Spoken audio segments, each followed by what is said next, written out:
요즘은 서울 시내에 있는 모 학교에서는 조교와 그 부모님들 사이에 카톡 단톡방이 생겼다라고 하잖아. 심지어는 회사에 부모님이 연락해서 회사와 소통하기도 하고 그런 얘기를 가끔 듣기도 하거든. 그래도 이제 성인이 됐다면 자신의 건강과 사회적인 책임을 다하는 게 그게 가능해야지 그게 성인인데, 스스로 결정하고 책임을 지기에는 두려운 거야. 어렸을 때부터 작은 것부터 결정을 해 나가야 한다고. 그래야 자기 주도적인 삶을 살 수 있다는 말을 한 적이 있잖아. 자녀가 스스로 결정하고 무엇인가 실천해서 책임을 지는 것을 부모님이 지켜보지 못하는 이유가 있어. 허당 엄마입니다. 우리 살다 보면 누군가에 의해서 내 삶이 끌려가는 것 같기도 하고 누군가의 손에 의해서 내 삶이 결정되는 것 같기도 한 때가 있잖아. 왜 그렇게 삶을 살게 되는지와 어떻게 하면 그렇게 살지 않는지에 대해서 오늘 우리 이야기 좀 해보자. 한 13, 14년 전에 서울대에 자녀를 입학시킨 부모님하고 잠깐 이야기를 나눈 적이 있어. 근데 그 부모님이 나한테 재밌는 이야기를 하시더라. 어떤 이야기를 하셨죠? 자기가 학부모회에 참석을 했대. 이상하지 않나? 학부모라는 건 미성년 자녀가 학교와 소통이 잘 되지 않으니까 부모가 대신해서 학교와 소통을 좀 더 원활하게 하기 위해서 하는 게 학부모 회의잖아. 그렇죠. 그런데 서울대에 그게 있었다는 거야. 미성년 자녀도 아닌데 성인이 되어서.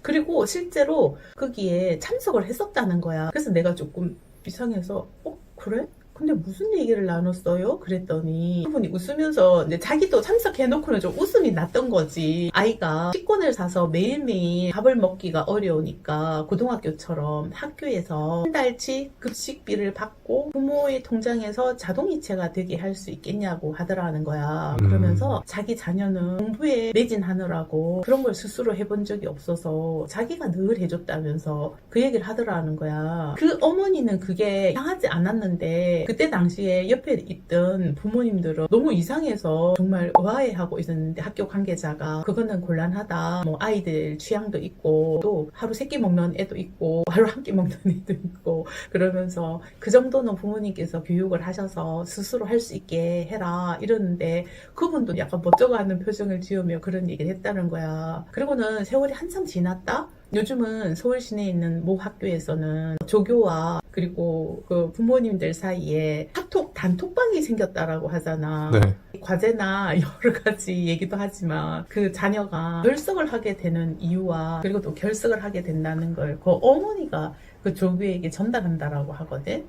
그 뜻은 우리 아이가 병결이니까 출석을 인정해 주세요라는 의미도 되는 거 아닐까? 아니면 이제 학생이 너무나 아파서 카톡조차 칠 수 없기 때문에 부모님이 해주신 거 아닐까요? 그렇게 생각하자. 네.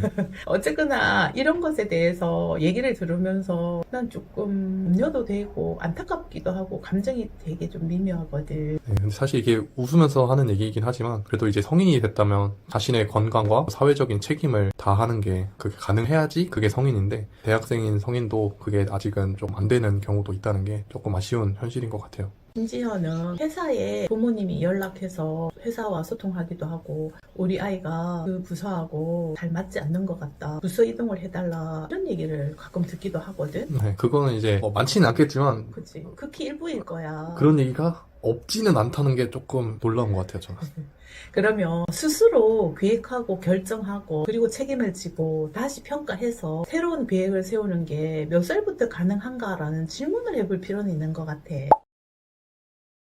대부분의 부모님들은 어릴 때는 자녀가 미숙하기 때문에 상당히 많은 결정을 해주고 자녀 스스로 결정하는 것을 불안해하기도 해서 어머님들하고 대화를 해보면 19살까지는 부모님이 시키는 대로 해. 대학교 가면 너에게 주도권을 줄 테니까 그렇게 살아. 이렇게 말씀들을 하시거든. 네.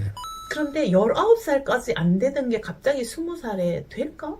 그렇죠. 뭐 자고 일어나더니 갑자기 자기 결정을 잘 하더라. 이런 건 좀 어렵겠죠. 어렸을 때부터 작은 것부터 결정을 해 나가야 한다고 그 전에 우리가 얘기를 잠깐 한 적도 있고 그래야 또 스스로 공부하는 방법도 찾고 그래야 자기주도적인 삶을 살 수 있다는 말을 한 적이 있잖아. 자기가 스스로 계획하고 결정해서 책임지는 삶을 살게 되면 좋은 점이 있거든. 만족도 하고 행복이 좋아져. 자기 스스로 통제력이나 자기 스스로 자기를 조절하는 능력도 생기고 책임이라는 것에 대해서 잘 알게 되잖아. 네, 저는 그 책임이라는 키워드가 정말 중요한 것 같아요. 근데 책임이라는 거는 어찌 보면은 자기 스스로 책임지는 거거든. 네. 근데 때로는 또 부모님들이 과욕을 부려서 큰 아이에게 작은 아이를 돌보는 책임을 지우는 가정들도 있어.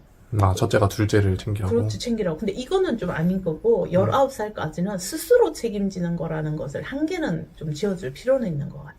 네. 스스로 계획하고 실천하고 책임을 지다 보면 평소에도 잘 돼 있지만 문제가 생겼을 때 그 문제 해결력 또한 높아지거든. 그럴 것 같아요. 그렇지. 그게 결국은 자존감으로 연결된다는 말도 했잖아. 네. 그러니까 이런 사람들이 또 자존감도 높고 행복한 사람이 되는 거야. 이게 하나하나 독립적인 걸로 존재하는 게 아니라 모든 것이 합하여 그렇게 되는 거지. 자녀가 스스로 결정하고 무엇인가 실천해서 책임을 지는 것을 부모님이 지켜보지 못하는 이유가 있어. 뭐 때문일까요? 부모님의 불안 때문이 많아. 그러니까 잘하고 싶고 잘 되게 하고 싶은데 그것이 잘 못 될까 하여서 불안해서 지켜보는 일을 잘 못하는 거야. 믿고 맡기는 거를 하기 어렵구나. 그렇지. 우리가 교육의 목표에 대해서 여러 가지로 말하는데 그러면 부모님이 자녀 교육에 대한 목표가 무엇인가 우리 한번 생각해 봤으면 좋겠거든. 제가 생각했을 땐 교육의 목표는 자녀가 스스로 두 발로 이렇게 일어서서 자립하고 스스로 잘 살아갈 수 있도록 그때까지 도와주는 것 아닐까요? 그렇지. 아주 말을 잘했어. 나는 이렇게 정리하거든. 건강하고 행복한 독립이라는 말을 써. 독립. 그런 게 중요할 것 같아요. 그렇지. 근데 건강하고 행복한. 그렇지. 건강하고 행복한 독립을 생각하면서 난 요즘 20, 30대들에 대해서 생각을 꽤 하는 편이거든. 너도 2030 세대니까 주변에 결혼한 친구들 많지 않잖아. 아직은 많지는 않은 것 같아요. 그리고 결혼에 대해서 특별하게 계획하거나 준비하는 친구들도 그렇게 많지는 않잖아. 그렇더라고요. 그런데 2030이 결혼을 안 하는 이유가 여러 가지가 있다는 건 우린 다 알고 있잖아. 그쵸. 사회적으로 어떤 구조적인 문제나 집값, 연금 등등등 하여튼 요즘 대두되는 이슈들이 많기는 하죠. 그 속에는 또 책임과 배려라는 것도 있잖아. 그렇죠. 어떤 책임과도 어느 정도 연관이 되는 것 같아요. 나도 그거를 수시로 생각을 하는 편인데 그 속에 조금 전에 이야기했던 스스로 계획하고 결정하고 그리고 책임지는 것하고 연결을 해서 내가 한번 생각을 해봤어.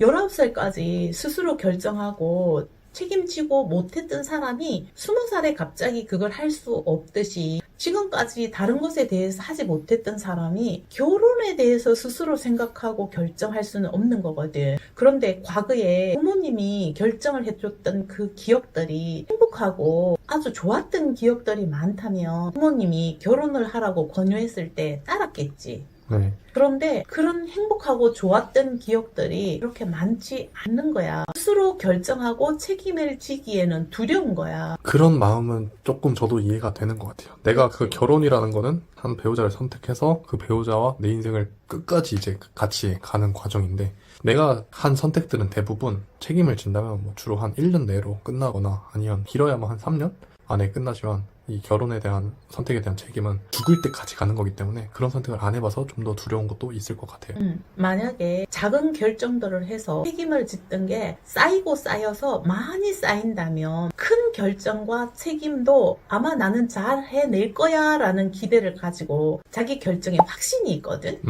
근데 그게 작은 것이 쌓이지 않았기 때문에 큰 것을 결정하는데 더욱더 두려움을 느끼는 거지. 그 말씀도 맞는 것 같아요. 저도 사실 이 결혼을 결심할 때 이 배우자를 선택함에 있어서 확신이 있었거든요. 근데 역시나 잘 살고 있고 근데 그럴 수 있었던 거는 이전에 제가 여러 가지를 선택하고 살아온 그 삶의 궤적이 나름대로 나한테 좋은 선택이었다가 이제 판명이 났으니까 조금 더 자신감과 확신을 갖고 선택하고 결심할 수 있었던 것 같아요. 이렇게 자기 스스로 결정해서 책임지는 게 되어 있지 않으면 타인의 시선과 타인이 요구하는 것과 타인의 선택에 의해서 내 삶이 휘둘리게 되는 거야. 그러네요. 자기가 선택하는 게 아니라 다른 사람한테 선택권을 맡길 수밖에 없게 됐다.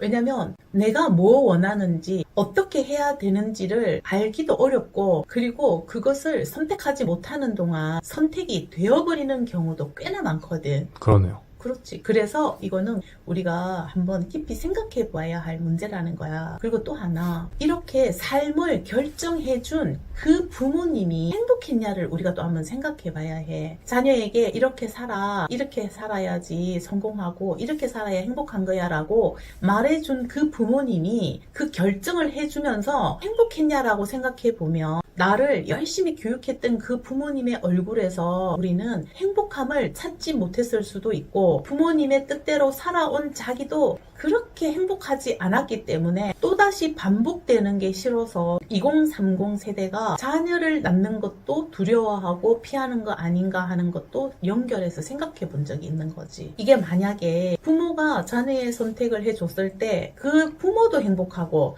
선택해준 자녀도 행복했더라면, 아, 나도 이런 선택을 자녀에게 해줘야지 라고 하면서 두렵지 않았을 거야. 그런데 그게 아니었기 때문에 이게 서로 어려움을 겪는 거로 보는 거지. 물론 이게 정답도 아니고 이게 꼭 맞는 말이라고 할 수는 없지만, 나는 수시로 이런 것을 생각하게 되더라는 이야기를 오늘 하는 거야. 이렇게 선택과 결정을 한 다음에 책임을 지는 거는 아주 어렸을 때부터 할 수 있어. 그 연령에 맞는 선택과 책임을 지도록 긴 시간을 갖고 훈련을 해줘야 되는 거죠?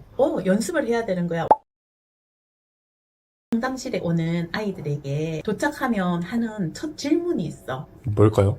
어린아이들한테는 이곳이 어딘지 아니? 라고 물어봐. 아, 어디 가는지 알고 온 거니? 그렇지. 엄마가 오늘 이곳에서 누굴 만나자고 말씀해 주셨니? 또는 이곳에 가서 뭘 한다라고 말씀을 해 주셨니? 라고 하면 대답이 굉장히 다양해.